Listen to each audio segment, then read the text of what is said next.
Hey, how's it going everyone? I'm DCSG81 and welcome back for another My Opinions video. Yes, in this My Opinions video will be slightly special because I'll be having my opinions on two figures which are actually released together. But before I begin, I would like to thank Isaac Wong for allowing me to use his pictures for all these My Opinions video because he always get to be one of the first few who gotten his hand on all these upcoming new figures. So without further ado, let's take a look at the box picture. And this time around, of course, there is only two but three of them. Of course, I will not be doing my opinions on the Dragon Ball Super pen. Let's take a look at the figure which is still in the plastic container and they look very nice. I always get poisoned when I look at pictures like this, especially when you zoom in on the unmasked head. It looks even more poisoning because, as you guys know, I'm a die-hard fans of any realistic head sculpt. These are not the best, of course, but it still looks pretty good. And let's take a look at Carnage as well. Wow, this looks absolutely stunning. So many accessories on him, and when the close-up on his head, this looks a little bit disappointing because it just looks not as good as I expected it to be, but the one with the tongue out looks amazing. And let's take a look at the front view and the back view of the Spider-Man. It just looks very similar to this guy here, but let me tell you, there's a lot of differences as compared to him, and I will share it to you guys later. So from here, you can see the two unmasked head, and I must say that the battle damage head looks very good to me. And he also comes with this Doctor Strange box, which Takara Tony has made the same, and I'm pretty happy about this one because it does light up, and I believe the SH Figuarts one doesn't.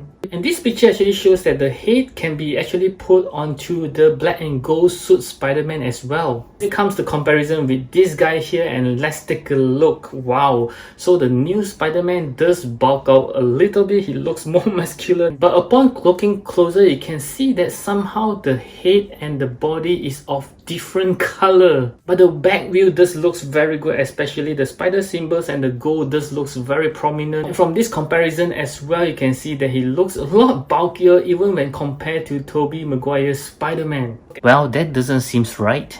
And next we'll take a look at Carnage himself, and wow, it just looks very good, but I do have one complaint though. If you look at all the tentacles that is coming out from his body, it just looks very symmetrical, like you have three here, then you have three here.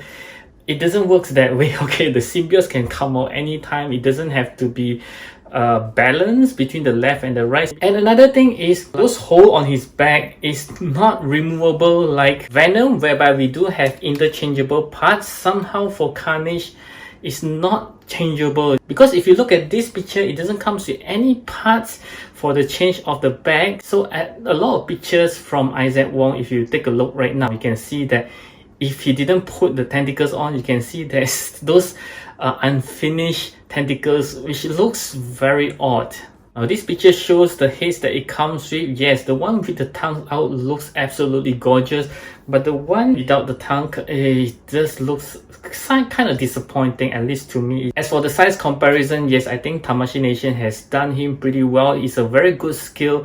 You can see he's much taller than Venom, exactly like in the movie, but in the comic itself, I do think that they are almost the same height if I'm not wrong.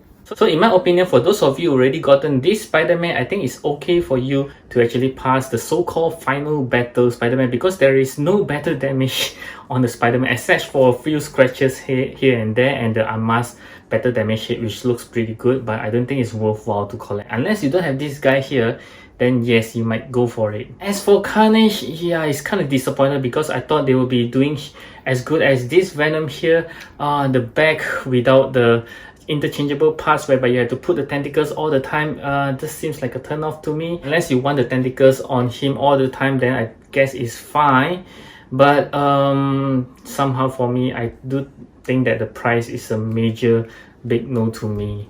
But if you have the money for it and you already have this guy here, why not? So I hope this My Opinions video will actually give you some insight of these two figures, and I certainly hope that this video will help you to make your decision, and I'll catch you again in my next video. In the meantime, I hope you check out this video right over here.